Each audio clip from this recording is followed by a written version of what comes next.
Is this $5,000 profit for December correct? At first glance, it looks great. All our known bills are paid and accounted for.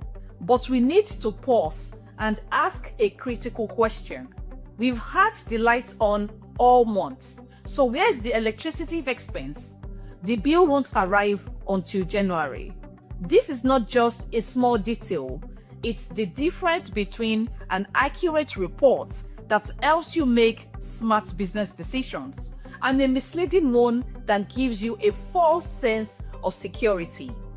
We are going to fix this right now using a professional technique called an accrual. It's simply the correct way to record an expense in the period you actually used it, even if you haven't paid for it yet. In the next few minutes, we will post one simple journal entry and you will watch this net income figure update to the true number live on this screen. Let's get it done.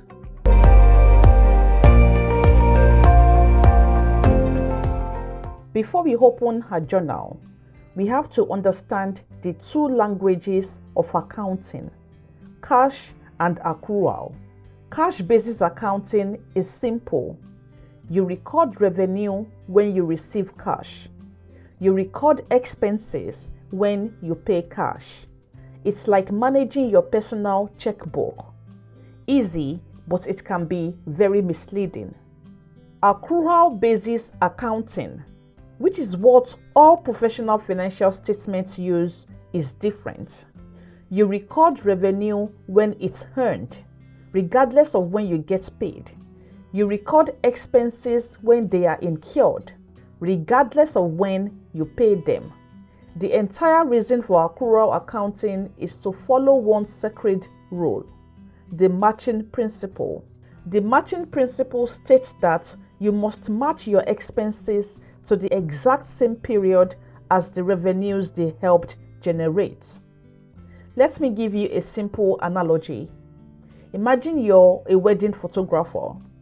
In June, you buy a $100 photo album.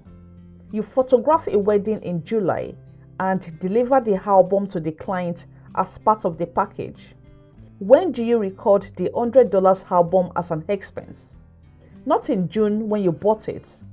You record the expense in July to match it against the revenue you earned from the wedding in July. That gives you a true picture of how profitable that wedding job was.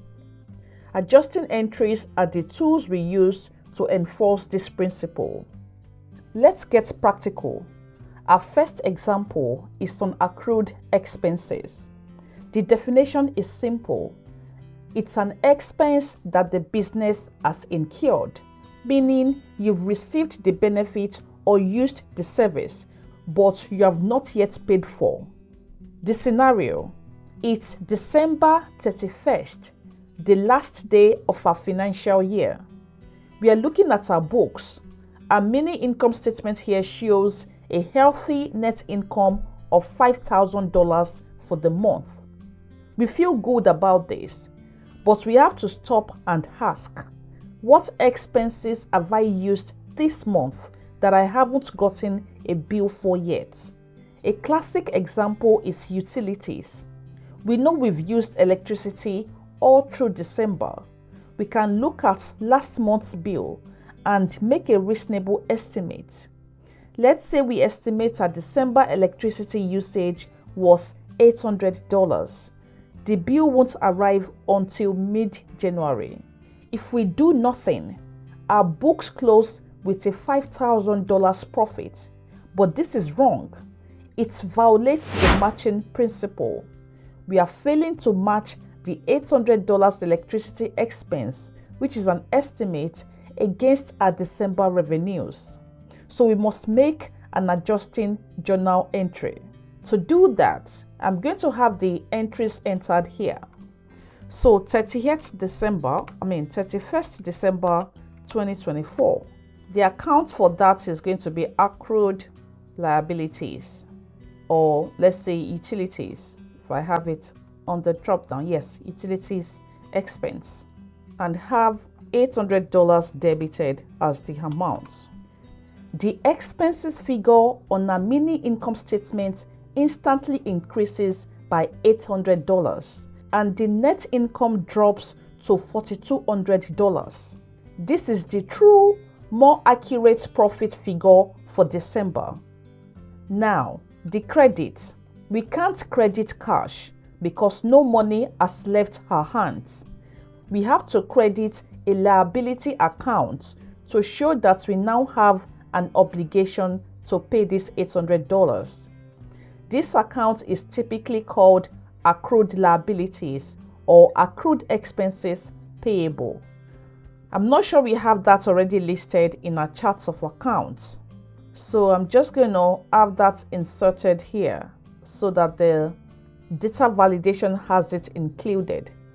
So accrued liabilities, which of course is a current liability. Going back to the general journal, I'm going to give it the same date and description. Have accrued liabilities selected from the drop down and have $800 posted on the credit side. It's a liability. And there it is. By making that single adjusting entry, our net income for December dropped from a misleading $5,000 to the true accurate figure of $4,200. We have successfully matched the expense to the period it belongs in. That is the power of accrual accounting. And that's the difference from a misleading $5,000 to an accurate $4,200, all with a single journal entry. This is the power of a proper accrual. If this video helped you, hit like. It's the best way to support the channel. The next coming problem is the opposite of this one: paying for things before you use them. That's called a prepaid expense, and it will be the topic of our next deep dive video. Subscribe so you don't miss it. Got questions? Ask them in the comments below. Thanks for watching.